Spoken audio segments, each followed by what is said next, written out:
মানে গাইজ আজি নাহৰকটীয়া গৈছিলোঁ আৰু অলপ গুটি আনোগৈ বুলি মানে এতিয়া আমাৰ বেঙেনা পুলি লগাই আছোঁ যদিও পুলি কম হ'ব বুলি মানে সন্দেহ এটা হৈ আছে।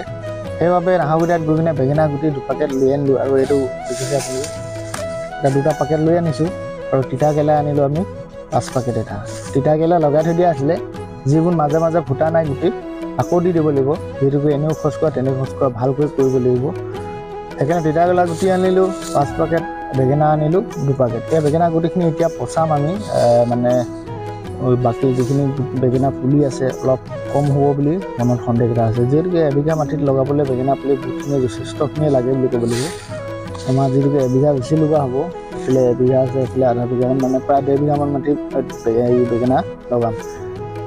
সেইখিনি মানে আমি একদম খৰালি ছিজনলৈ লগাইছোঁ, কিন্তু চাওঁ এতিয়া ইমানখিনি কি হয়। আৰু যিহেতুকে এয়া গম পাইছে আপোনালোকে বানপানী প্ৰব্লেম এটা কৰি থাকে, কিন্তু বহুত বেছি ডাঙৰ পানী হ'লে হয়, ইমান সৰু পানী ইমান দিগদাৰ নাই।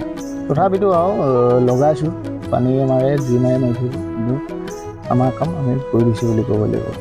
জেংকেৰেলাখিনি আগে যিখিনি আমাৰ জেংকেৰেলা আছিলে ভাবিছিলোঁ মৰি যাব বুলি, কিন্তু নমৰিলে। সেইখিনি লাগি আছে, ছিঙিব পৰা হৈ আছে, অনিষ্ট একো নহ'ল।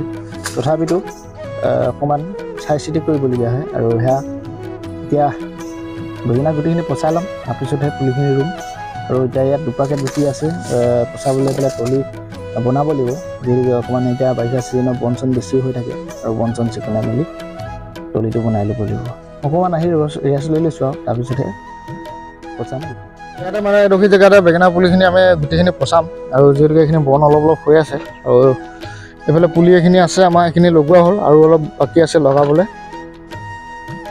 এইডোখৰ জেগাতে পুলিখিনি পচাম বুলি ভাবিছোঁ আৰু এতিয়া পুলিখিনি গুটিখিনি পচাই লওঁ আৰু বন চনখিনি চিকুণাই ল'ব লাগিব।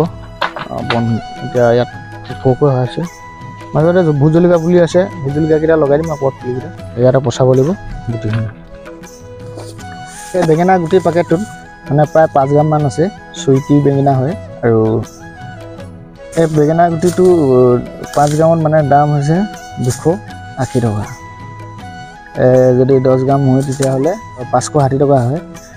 বহুত বেছি দামেই বুলি ক'ব লাগিব, যদিও 10 গ্ৰামৰ গুটিৰ দাম ইমান, কিন্তু বেঙেনা বিকিতে কিন্তু 20 টকা 30 টকা 40 টকাহে পোৱা হয়।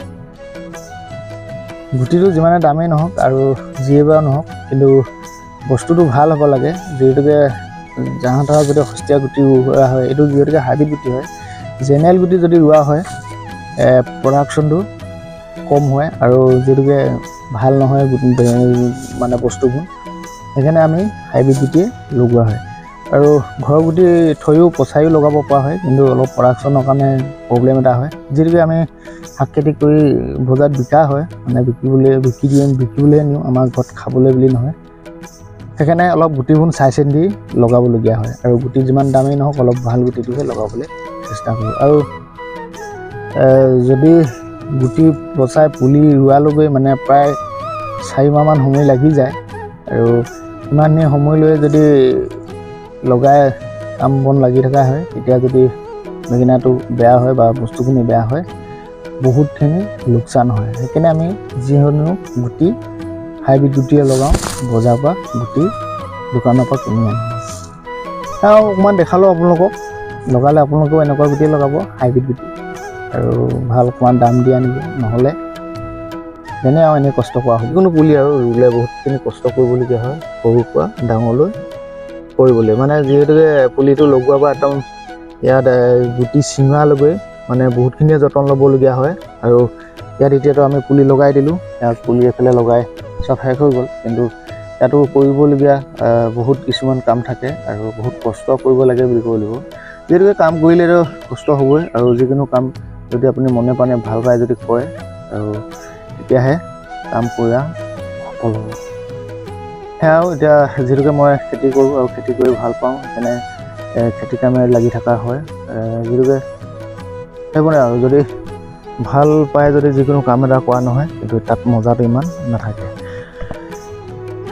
বজাৰত চব্জি যিমান দামেই নহওক বা সস্তাই হওক দামেই হওক, কিন্তু আমি প্ৰতি বছৰে খেতি কৰিয়ে থাকোঁ, আৰু আমি খেতি মাহো যদি এবচেণ্ট নিদিওঁ মানে ইটোৰ পিছত সিটো বস্তু আমি লগাই থকা হয়। বজাৰত বস্তু যিয়ে দাম নহওক কিন্তু লগাইছোঁ পুলি গুটি ছিঙিছোঁ আৰু বজাৰত নি বিকি আছোঁ। লাগে 10 টকাই হওক 5 টকাই হওক, কিন্তু সেইটো কাম কৰি মোৰ যিহেতুকে ভাল লাগে বুলি ক'ব লাগিব। আৰু সেয়াই আজি কৰি আহিছোঁ এতিয়া 25 চনলৈকে। আমি 2006 চনত 5 চনত এনেকুৱাত ভেন্দি আমি বস্তা হিচাপত বেচোঁ। এবস্তা ভেন্দি এনেকুৱা ইউৰিয়া ভৰোৱা বা আটা ভৰোৱা বস্তাত মানে 40 কেজি 30 কেজি 40 কেজি বা 50 কেজি সেনেকুৱা বস্তা এটা আমি 50 টকাত বিকিছিলোঁ। আজি বাৰু সেনেকুৱা দিন নাই, যিহেতুকে একদম কম বুলি ক'লেও 10 টকা পইচাত বিকিব পৰা হয়। আৰু আগতকৈ বহুত বেছি খেতি বজাৰো বহুত উন্নতিলৈ আহিলে ক'ব লাগিব। যিহেতুকে 10 টকা 50 টকা বেগ এনেকুৱা চিষ্টেম আজিকালি বজাৰত নহয়। সেইবাবে খেতি কৰা অকণমান এতিয়া মজাটো আহিছে ক'ব লাগিব।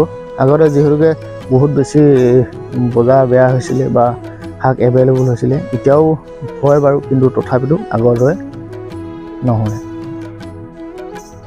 2007 চনৰ মানতে কেলকাতা গৈছিলোঁ, কাম কৰিছিলোঁ তাত। আৰু কাম কৰোঁতে এদিনত দিছিলে হাজিৰা 60 টকা।